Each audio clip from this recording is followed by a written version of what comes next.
Welcome back to the FarmCast presented by 21st Century Equipment. I'm Isabel Got here with Scott Osborne, and today we'll be talking about the most inspiring people in ag. So Scott, I guess you can get started here. Who would you say is the most inspiring person for you? So I got two, but first, it's actually John Deere. And I know that's weird to say sitting in the seat, but the way the guy set up the plow in 1837, and just from that point on, the whole marketplace changed. And he was into a lot of the same things I am. I like to fabricate things. I like to build things. I like to weld and, do stuff with steel. So when he made that plow and then, really built this whole brand that we know today as John Deere, it's pretty inspirational to me. I really enjoy the idea and just the origin of the brand, because it's one of the last American companies we have. So it's really nice to think about it, about the origins and why it's nice to have. So who is your most influential person in agriculture history?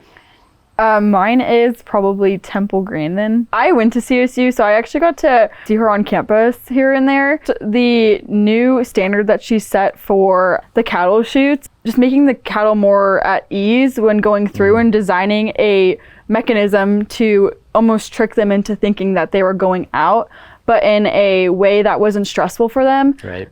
Was something that was just super inspiring and just set a new standard. And it actually started, I think one of the first areas that she tested it was in Fort Morgan, Colorado. So something that's super personal to... Right in your backyard. Yeah, right in our backyard, in the region that we're working in, which was just super interesting and pretty cool seeing her just around campus as well. Have you seen the movie? No, I haven't seen the movie yet. I don't really watch much TV, but...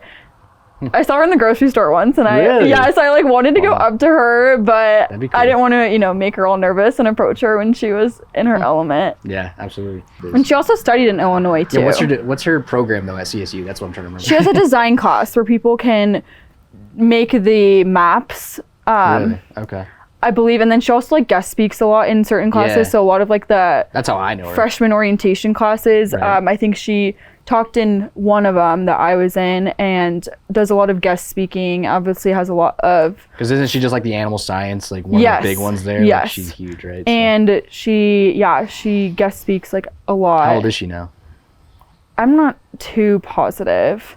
Gotcha.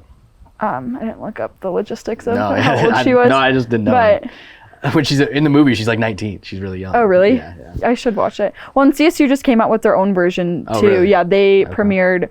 That was partially student-led film on her. I don't know if it's out to the public yet, but I know they had the little film party where they watched, and she was in attendance, which was pretty cool. Okay, that's very cool. Yeah, but you said you had two. What's the other one? Well, the other was my dad, and I love the guy, and every day growing up, I was out on the farm with him, and so that was I can't ever think of anyone in ag that inspires me more, because he's what brings me to do my job every day, do it well, because he's the type of guys I'm trying to support. So yeah, love you, Dad. I like working with you, and I like doing that stuff because he's my favorite customer to work with, believe it or not. So yeah. Well, and how young were you when you first started helping him out? Oh, I'd probably say I started driving behind things when I was probably 6, maybe 5 even. Oh, wow. Yeah, I was stuck in the pickup driving 20 miles an hour behind whatever he was towing, so he had to ride back. That was what I did. I had to ride with him all day, and always pushing the buttons on pivots, because whenever one got stuck, you need someone to push a button. So I did that. That kind of stuff, just super. Looking back, it's pretty goofy, but it's definitely fun. And you guys just run Deere, right? Yeah, we're all Deere. I don't think we've ever actually ran any red stuff besides the one rental that we had, and we'll probably never drive one again. So that's okay. But that was all it was. So all Deere all the time. 8360, 8370, a 770, and a 9630. It's pretty cool. Yep, it's quite the operation. Just him and his farmhand, and me whenever I can help out. Obviously, I have my own career now and building my own thing up, so hopefully I can provide an inspiration of my kid the same way he did for me. So that's super sweet. Yeah. When is anyone else in your family in ag as well, or just? Also, my uncle is a crop scout, so he does that. He's east of Ogallala there, Paxton, North Platte basically is his spot. So him, my grandfather, rest in peace. He farmed north of Nebraska, and that's where my dad got into it. And then my other grandfather, my mom's side, he farmed where I grew up, and that's how my dad got into it after his dad passed away. So I'm probably, if I start farming, I'll be 5th generation, I think is the number. Oh, so, wow. Yeah, it's pretty far down the list. Yeah. Yeah. Whereas I'm kind of like the opposite. Yeah, you're just getting started. Yeah, I'm 1st generation, I guess, in ag. Right. Growing up in a urban area in the suburbs of Chicago, I got into ag a completely different way. How'd you get into it?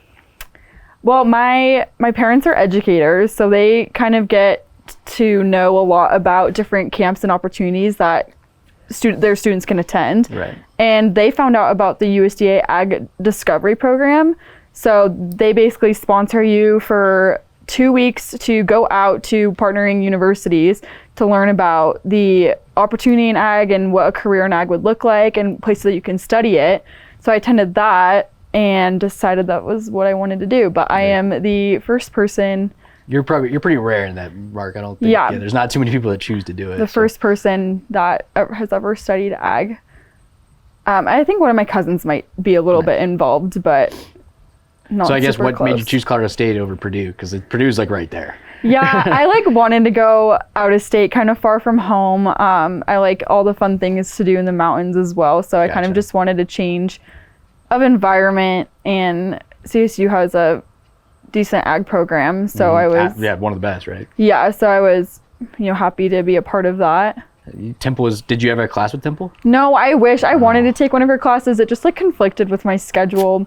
And you were done so fast. You're 21 and graduated. So. And on the ag business track, I don't think it was necessarily a requirement, but a lot of animal science, she has a lot of involvement in probably requirement classes that people have to take. She's probably capstone for quite a few of them. Yes, or I think some ag literacy classes too. Oh, really? Yeah, so she has kind of a wide spread of involvement. I'm not too sure how many classes she's doing now, but okay. I'm glad she's still around. I'm glad she's still doing it, like providing all that stuff, because we need teachers like her, because she's so into it and she's so down to earth with it that it's like, it's good. It breathes life back into the field, so it's really good. I was kind of watching a few things, and it was saying that she will answer your question before you're even done asking. She's just very knowledgeable in what she does.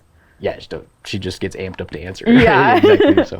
Thank you for tuning in to the FarmCast. Let us know who is your greatest inspiration in agriculture in the comments below, and like and subscribe.